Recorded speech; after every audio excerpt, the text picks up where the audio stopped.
Isang nakakakilig na balita ang hatid sa atin ngayong araw. Inamin ni Paolo Avellino na nais niyang tuparin ang pangarap na kasal ng kanyang kasintahan na si Kim Chiu. Ang magkasintahan, na ilang buwan pa lamang na nagde-date, ay nagdesisyon ng magpakasal, at nais ni Paolo na gawing espesyal ang kanilang araw. Sa isang eksklusibong panayam, ibinahagi ni Paolo ang kanyang kagustuhang gawing unforgettable ang kasal nila ni Kim. Alam kong matagal nang pinapangarap ni Kim ang kanyang perfect wedding. Gusto kong ibigay sa kanya ang kasal na yun, yung tipong pang fairy tale, ani Paolo.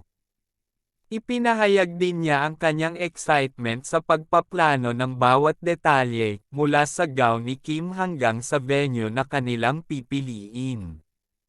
Si Kim naman ay labis ang tuwa at pagpapasalamat sa effort ng kanyang fiancé. Sobrang thankful ako kay Paolo. Siya talaga ang aking Prince Charming. Lahat ng effort niya ay para sa aming future, ani Kim na hindi maitago ang kanyang kilig. Ang kanilang love story ay nagsimula sa isang proyekto kung saan nagkasama ang dalawa. Sa simula pa lamang ay kapansin-pansin na ang kanilang chemistry, at hindi nagtagal, naging opisyal ang kanilang relasyon. Sa kabila ng kanilang mga busy schedule sa kani-kanilang karera, nahanap nila ang oras para sa isa't isa, na nagpatibay sa kanilang relasyon. Maraming fans ang nagulat nang lumabas ang balitang magpapakasal na sina Paolo at Kim. Ngunit sa kabila ng bilis ng kanilang desisyon, pinatunayan nilang ang pagmamahal ay walang pinipiling panahon. Isa sa mga fans ang nagsabi, napaka-sweet nila. Deserve nila ang isa't isa. Masaya kami para sa kanila, lalo na't magiging bahagi na rin si Aki sa kanilang pamilya. Marami rin ang nagsasabing ang bilis ng kanilang desisyon ay dahil sa kanilang maturity at tiwala sa isa't isa. Ang social media ay agad na napuno ng mga mensahe ng pagbati at suporta mula sa kanilang mga tagahanga at kaibigan sa industriya. Ang hashtags na #PaulaKimWedding at #KimPaulaLoveStory ay trending pa nga sa Twitter ilang oras matapos nilang ianunsyo ang kanilang engagement. Ang kanilang kasal ay inaasahang magiging isang intimate celebration na dadaluhan ng kanilang mga pamilya at malalapit na kaibigan.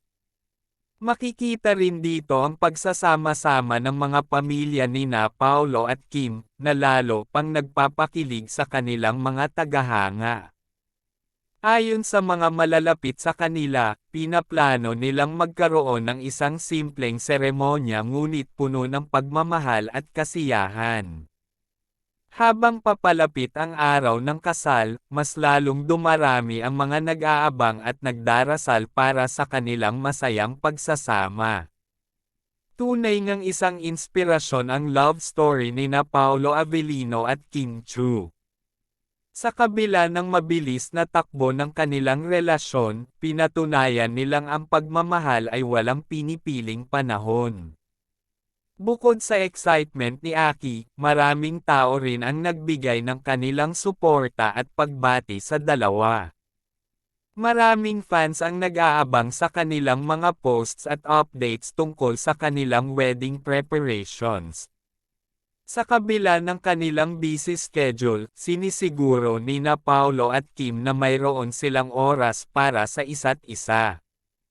Ayon sa kanila, ang kanilang relasyon ay mas pinagtibay ng mga challenges at pagsubok na kanilang hinarap. Sa isang panayam, sinabi ni Paolo na si Kim ang kanyang the one, at hindi na siya maghahanap pa ng iba. Samantala, si Kim naman ay nagsabi na si Paolo ang katuparan ng kanyang mga dasal at pangarap. Ang kanilang mga pahayag ay nagbigay inspirasyon at kilig sa kanilang mga tagahanga, na lalo pang nag-udyok sa kanila na suportahan ang dalawa. Habang papalapit ang kanilang kasal, patuloy ang pagsusumikap nina Paolo at Kim na paghandaan ang kanilang hinaharap. Ibinahagi ni Paolo na plano nilang magkaroon ng sariling pamilya agad-agad matapos ang kasal. Gusto nilang bigyan ng magandang kinabukasan si Aki at ang kanilang magiging mga anak. Nagpaplano rin sila ng kanilang honeymoon, at inaasahang magiging isang memorable trip ito. Marami ang nagsasabi na pipiliin nila ang isang romantic destiny.